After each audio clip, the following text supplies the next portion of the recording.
Hello. So I have the product here. It is from Shiseido. It is again the Ginseng Tokyo line. I don't know if they have another line because this is the line I've always read everywhere. It is the RevitalEssence Skin Glow Foundation. It has broad spectrum 30 with SPF 30. So please remind me to do the flashback test because sometimes I do forget to do that. It is Bio Boost Red technology. It has fermented kefir plus niacinamide. Fermented kefir, I know we drink or eat fermented kefir because it's a prebiotic, and I'm seeing that for the first time in the skincare or in a foundation. So I'm very, very intrigued to try this out. Niacinamide, we all love niacinamide. Tell me who doesn't love niacinamide. So this is how the packaging is. It comes with a pump, so that I'm excited about. I have it in the shade 350 Maple, and for some reason I think it's going to be very light. It has a very, very neutral undertone which looks like a very grayish neutral, so I don't know. When I look at the shade, I don't know, for some reason. I've been good in picking out the foundation shades online, but sometimes I'm like way off. And this is one of those times, I feel.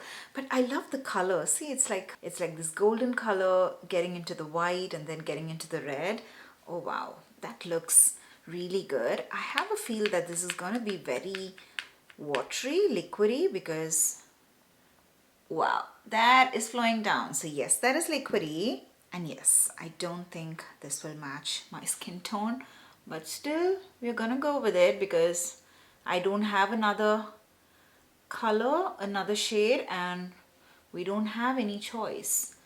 I have limited time to record these foundations, and Ollie downstairs, he's quiet the entire day, but the moment I sit here to record something, he sees something and he starts barking. So after the one pump, I've hardly used half a pump, and I feel because it has a very, I'm just feeling all this because it's going to have a very sheer coverage. Maybe this color will suit me. Let's see. Oh, the coverage is very sheer, definitely. But yeah, I can say that this color is not good because when I use this type colors and with this type of coverage, my hyperpigmentation looks really bad. Really bad. So we're just gonna go with the flow. I think I'll try to cover this up with bronzer, but this is the side with, this is the side without. For some reason I like the side without the foundation. Maybe it's just the foundation shade, but because of the formulation, I definitely would say brush is the way to go, or you can use your hands. A beauty blender would not be the perfect choice because it would just absorb all the foundation into the blender because it's very lightweight and it's very essency. It's just like a serum. I have to take a minute and make up my mind and tell myself that Bonnie, you just need to focus on the formulation right now because we know the color is way off. So if I look at my face right now, I don't like it because the color is way off. But I have to take my time. And if I just take a look at the formulation, oh my God, the formulation is good. This is just one layer. I have to try it. For the sake of the video, I'm taking another pump and I am going to do another layer because even though the color is way off, we need to make sure that this is buildable. So, yeah.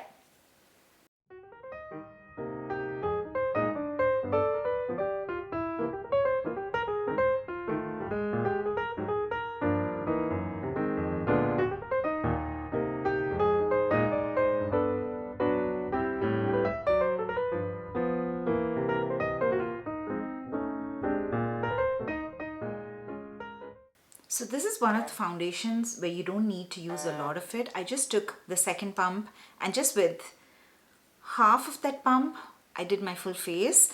It is definitely building up. So it is still giving me medium coverage, but you're still able to build it up. It doesn't look patchy or crusty when you build up the foundation. So the formulation of the foundation so far looks very good, feels very good. I feel very lightweight. I can feel it. I can feel the foundation a little bit on my fingers, but it's hardly been even a minute that I've worn it. So let me show you the time because we are going to do a full day wear test and it's already late. So I'm going to be very quick. I'm going to do my foundation and I might not come back because I'm doing some other work as well, but I will definitely come by the end of the day. The time is 1:27 right now. See, that late. So I have to do an 8-wear test. So if I want to do an 8-hour wear test, it would be like 9:30 in the night. So yeah, let me do my full face of makeup, get going with my day, and we'll talk a lot more in detail about the foundation either by mid when I do a middle check-in or by the end of the day. But I will remember to do a flashback test. So see you soon. Okay, so it's been an hour since I've done my makeup and I just had some time, so I thought let me come back and give you a little more details about the foundation itself. First, see, there was nothing that extra bit of bronzer cannot fix, but still, at least in this area, it is too light for me when I look at my neck properly, so I would definitely change the shade. This is not my shade, so maybe I thought I should get bamboo. I don't know why I went for maple. I don't know if maple is darker or lighter. Bamboo is 330 and maple is 350. The next shade, citrine, is too dark. It looks too dark. It is olive tone for medium tan skin. Maybe I'll have to try citrine. I don't know. But this retails for $56 and this has a lot of skincare ingredients. One of the ingredients, we did speak about it in the beginning because it's very unique. I haven't seen it in any other ingredients, and because I internally take it, normally you can see like turmeric. Turmeric, you can internally take it and use it externally on your skin as well. It's really good for skin. So maybe this is one of those ingredients which is really good, because I was reading their, not reviews, you have their clinical research comments. So in that it said that even after wearing this foundation later on, when they had bare skin, their skin was looking smoother and evener.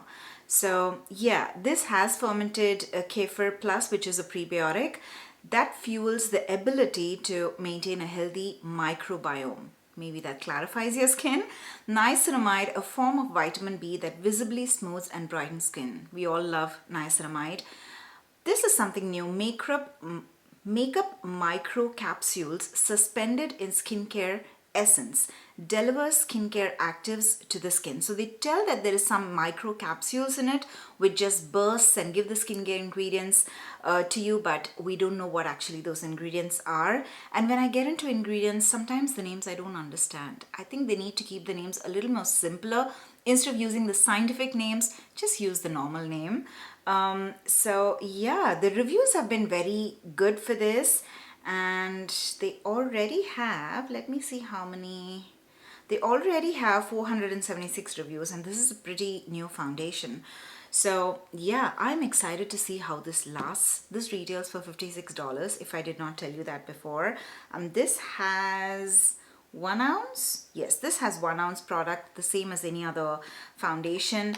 Shiseido is somewhere in between the luxury and the high-end. So it's not like the $30-40 product, but it's also not like the $90 and $100 products. So it is somewhere in between the high-end and luxury products. And Shiseido is really, really good for skincare products. And I love their revitalizing foundation. 1 minute. So the Shiseido Synchro Skin Radiant Lifting Foundation. This also has broad spectrum SPF 30. This you can definitely count it as within my top 10 foundations. I'm not sure about top 5. Maybe it'll come under top 5, but at the top of my mind, I just want to be safe and say it would come within the top 10 foundations.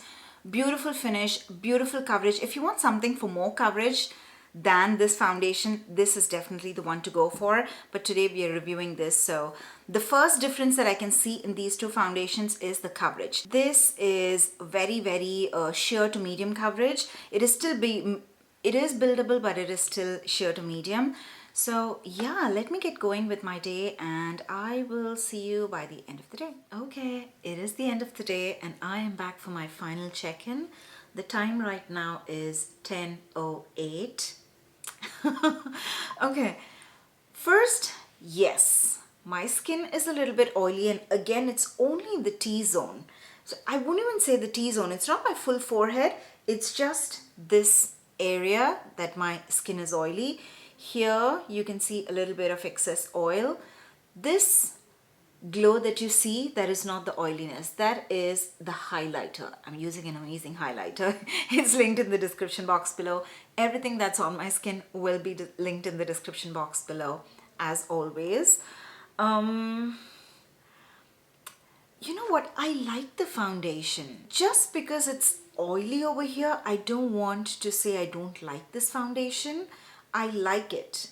I like it for reasons like I'm not wearing any primer today, but still this has blurred out my pores. I have prominent pores. So yeah, I can't see any of my pores. My pores are completely blurred out. My entire skin is very smooth. It's very, very smooth. So if I look even close up, normally when you see, how do I explain this? In the camera, there is a little bit of distance. So you're not seeing my skin so close up. So the imperfections are not very prominent when you see it on camera. So that is why I always have my mirror over here and I look into my skin and I speak to you all, because this close-up mirror gives me a better picture of how actually it looks on my skin. And I'm looking at my skin so close up and I'm still liking it.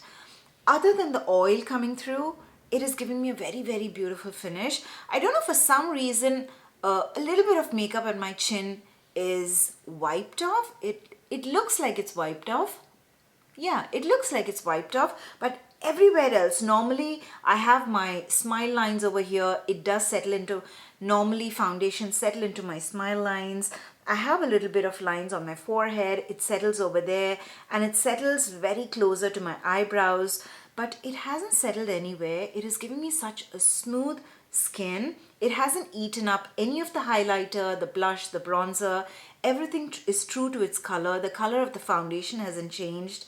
Everything is pretty about this foundation, other than it's not super duper locking the oil intact. And I did not forget to do the flashback test.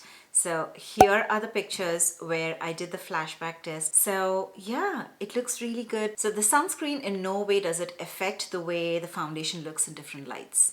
So we know it is a serum foundation. This is, I don't know if it is a serum foundation. It is a RevitalEssence Skin Glow. So it seems like a serum foundation, even if they've not mentioned it over here. But yeah, the texture is very liquidy. It has all the features of a serum foundation. So if you're using this, I think it's always good to do a touch-up every 4-5 hours. This much of oil started peeking through, I think, after the 5th or 6th hour. I can't be very specific about it, but at least till the 5 hours, initial 5 hours, my skin did not have this much oil. I did take my dog out for a walk, so when I was stepping out of the house, I did look at my face in the mirror and I did not have this much oil peeking through. So I know that it does take a lot of time, at least 5 hours, for the oil to peek through, but I have my tissue paper over here, and let's see if just normally I don't use the kitchen roll. I use the tissues that we can get from the restroom. So I'm just trying to, the oil is gone completely. That looks absolutely fine. See, I'm touching here, it would not go because that's the glow from the highlighter. That is it. It's not taking off a lot of foundation as well. I see a little bit of foundation, but not too much. And dab, dab, dab, and you are good to go. So I don't even think it needs a touch-up like you need a powder touch-up. All you need is just a tissue, or you have these oil blotting papers that you can get at Sally's Beauty, or you have it from Fenty Beauty, and a lot of brands have that. So you can always carry that with you and dab off the excess oil. Now look at my skin. I think I'm going to get the shade Citrine. Maple is too light for me, so I'm definitely going to get the shade Citrine and try it out for a few more days, because right now I like the way it is looking for my skin. So I'm 41 years old and I have oily combination skin, and this is how it reacts on my skin type. So it does need a little bit of touch up. I think when you use it initially, you can use your damp beauty blender or the sponge that you're using and try to set your full face.